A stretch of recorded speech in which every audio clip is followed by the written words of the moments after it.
안녕하세요. 의과학자 플런햄스터입니다. 오늘은 제 유튜브 영상 댓글을 통해서 여러분들이 질문하신 내용 중에서 그 아스퍼거 증후군에 대해서 질문하셨던 분이 몇 분 계셨거든요. 그래서 아스퍼거 증후군이 과연 무엇이고 우리가 오해하고 있는 그 증상들에 대해서 간단히 말씀을 드릴게요. 아스퍼거 증후군은 우리가 그 자폐증과 좀 구분을 할 필요가 있습니다. 그러니까 자폐증의 한 범주에 속하긴 하는데 좀 구별되는 특징이 있어요. 그러니까 일반적인 자폐증은 어떤 신경생물학적인 특징을 봤을 때 언어의 어떤 그 언어 능력도 좀 부족하고요.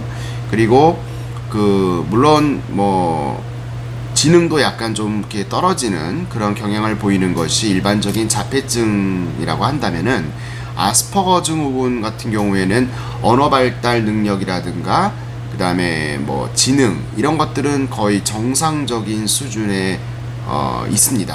문제는 뭐냐면은 그 사회성 결여죠. 가장 큰 특징이 이제 사회성 결여인데 흔히 여러분들이 오해하시는 거 가운데 하나가 뭐냐면은 좀 그 직장 생활을 하시는 분들이 나는 조금 그 사회성이 좀 떨어지는 것 같다라고 생각을 하시면서 내가 혹시 아스퍼거 증후군이 아닌가라고 이렇게 생각하시는 분들이 있는데 거의 90%는 아니에요. 그러니까 걱정하지 마시고 정말 아스퍼거 증후군이라고 하는 것을 나타낼 만한 그 뚜렷한 증상들을 제가 몇 가지 말씀을 드릴 테니까 혹시 이 증상들 중에 90%가 해당이 되시는 분들이 있다면 병원에 가셔가지고 한번 진단을 받아보시는 것도 좋고, 근데 일반적으로 그냥 좀 사회성이 좀 이렇게 떨어지는 모습을 보인다든지 그런 행동을 한다고 해서 전부 다 아스퍼거 증후군이 아니니까 너무 걱정하지 마시고 지금 제가 말씀드리는 거에 대해서 한번 잘 생각을 해보세요. 그 대표적인 아스퍼거 증후군의 증상은요, 첫 번째가 뭐가 있냐면 운동 기능이 좀 부족한 특징을 가지고 있고, 그 다음에 어떤 그 흥미를 유발시킬 만한 어떤 그 화제거리를 던져도 흥미 유발이 잘 안 돼요. 그리고 그 어떤 사교적인 어떤 그 어려움, 그러니까 쉽게 말해가지고 사회성이 상당히 많이 안 되고 있는 거죠. 그리고 좀 그 자기가 친한 사람들 몇 명하고만 좀 이렇게 가깝게 지내려고 하는 경향도 일부 증상에서 보이긴 하지만 대다수 아스퍼거 증후군 같은 경우는 그 사회성이 없는 거예요. 그러니까 쉽게 말해가지고 주체인 나 위주로 돌아가는 거거든요. 그러니까 내 주변에 누가 있고 내 주변에 나와 상대방이 있다는 거에 대해서 인식이 잘 안 되기 때문에 그 상대방을 뭐 배려한다든가 그런 거는 기대할 수가 없고요. 어쨌든 그런 사교성에 대해서 상당히 어려움을 가지고 있습니다. 그리고 뭐 정서적인 반응에 어떤 불균형을 가지고 있다든지 또는 어떤 특정한 상황이 놓여지면은 사람은 누구나 그 상황에 맞는 감정을 표현을 하거든요.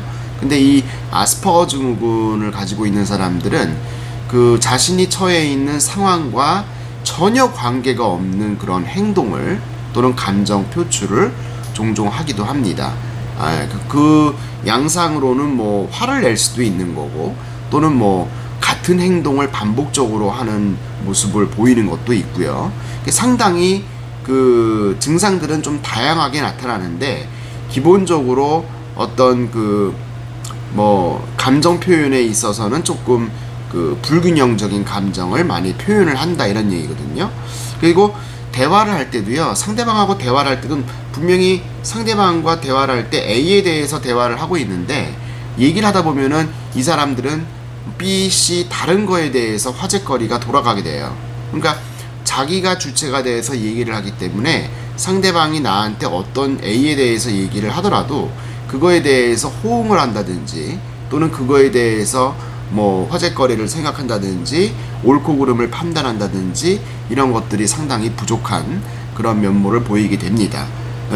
그리고 또 뭐 간혹 가다가 이제 반복적인 어떤 패턴 행동 표출을 한다 이렇게 얘기를 하는데 뭐 노래를 부르면서 또는 뭐 그 반복적인 행동을 한다든지 아니면은 또 하나 가장 중요한 특징이 뭐냐면 이 자폐증하고 구분되는 특징 중에 하나가 상대방이 이 아스퍼거 증후군 환자한테 얘기를 하잖아요. 어떤 그 뭐 화제거리에 대해서 얘기를 하면은 그 상대방이 말한 말 표면적인 의미 그대로 받아들입니다. 그러니까 사람이 말을 하다 보면은 언어라는 거는 추상적인 것일 수도 있기 때문에 그 말의 의미를 내가 재해석을 해서 받아들일 수도 있고 그러는 거잖아요. 그런데 그게 안 돼. 무슨 말인지 아시겠죠? 그냥 말 표면 그대로 받아들이기 때문에 당연히 정상적인 의사소통이 불가능하다 이렇게 얘기를 할 수가 있습니다. 여러분들 이 아스퍼거 증후군은 그리고 그렇게 하다 보니까 당연히 사회성이 부족한 모습을 보이는 거지 굳이 뭐 내가 뭐 나는 뭐 좀 친한 사람들하고만 이야기하기를 좋아하고 또 뭐 좀 낯을 많이 가린다든지 이렇다고 해서 이게 아스퍼거 증후군은 절대 아니니까 안심하시고 조금 자신의 어떤 증상들을 좀 생각을 해보시는 것도 좋을 것 같습니다. 자, 아스퍼거 증후군에 대해서는 제가 다음에 또 좀 더 구체적으로 여러분들한테 말씀을 나눠드리도록 하겠습니다. 자, 오늘은 여기까지 하고요. 다음 영상에서 뵙도록 할게요. 안녕.